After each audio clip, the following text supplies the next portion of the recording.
Welcome to Video Quick Tips, the show that brings you tips and techniques to help you produce better video programs. I'm Bill Mecca.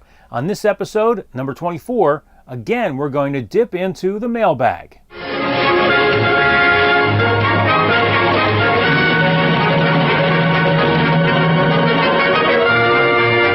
This one comes from Steve, who asks, could you give us some tips on how to shoot in foul weather?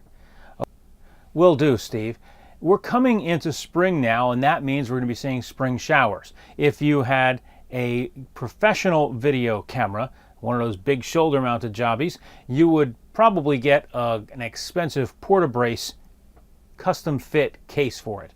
But we're dealing mostly with consumer-level camcorders here, so what we're going to do is we're going to go into the kitchen, open up the cabinet, and pull out a Ziploc bag. Now what you do with this, it's very simple. We'll protect the camera out in the rain. Just take your camcorder, stick it inside the bag, pull the bag tight over the lens, and you're protected. You can shoot. Now, that protects it from the rain. If, say, it were very cold outside, that will protect it from snow. But if it's not snowing, and say it's just very bright and blazingly bright out there with white snow on the ground, what you're going to need is some filters.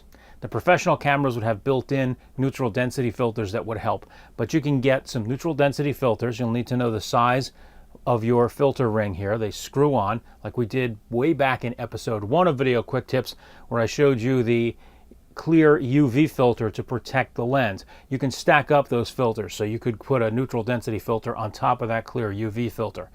You can also get a polarizing filter, which will do the same thing for the camera lens as it does for your eyes in bright sunshine. It will polarize that, and it will knock down the brightness a bit.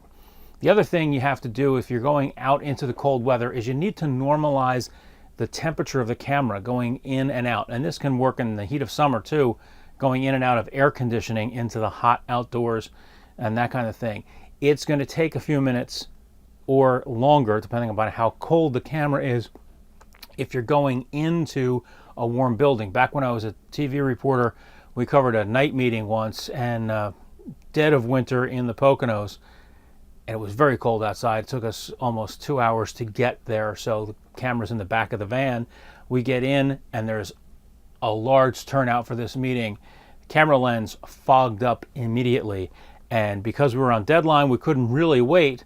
So we shot anyway, and the video was really horrible. So if you can get there beforehand, get there early, get your camera inside, let it normalize to the temperature. Same thing in reverse. You don't want condensation to build up. If it's really cold and you're in air conditioning and you're going out into the warm air, you want to let it normalize out there as well, or you'll get a condensation warning and your camera will shut down.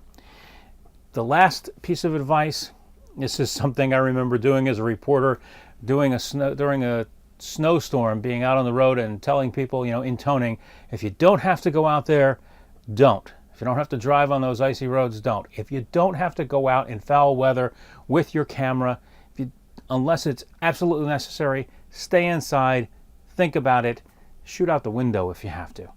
I'm Bill Mecca. That's it for this edition of Video Quick Tips. I'll see you next time.